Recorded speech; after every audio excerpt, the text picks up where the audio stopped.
So last వీడియోలో చెప్పాను కదా మేము ఎక్కడ తీసుకున్నామో గెస్ట్ చేసి కమెంట్ సెక్షన్లో చెప్పమని చెప్పి, ఈ వీడియోలో అయితే నేను చెప్తాను. వీడియో లాస్ట్ వరకు అయితే స్కిప్ చేయకుండా చూడండి. సో మేము ఇక్కడ విజయవాడలో ఉండే వాళ్ళకైతే మీకు ఇది ఏంటనేది తెలుస్తుంది. ఫుడ్ కోర్ట్ అనమాట, స్టేడియం పక్కన ఉంటుంది.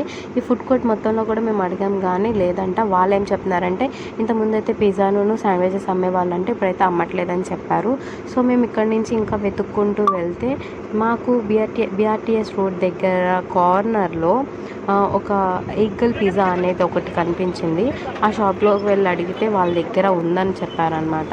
ఉందనేసరికి ఇంకా మేము రోస్టెడ్ చికెన్ శాండ్విచ్ ఆర్డర్ పెట్టాము. 200 అయితే పడింది. జిఎస్టీతో కలిపి 210 తీసుకున్నారు. దాని తర్వాత అంబియన్స్ అయితే నాకు నచ్చింది. ఇప్పుడు నాకు కావాలి కాబట్టి నేనేం తింటానంటే బిర్యానీ అని చెప్పాను. నాకు జారా బిర్యానీ నచ్చుతుంది. సో శ్రీనగర్లో ఉన్న జారాలో బిర్యానీ తీసుకొని ఇంటికి వెళ్ళి నా బిర్యానీని నేను మంచిగా ఎంజాయ్ చేశాను అనమాట.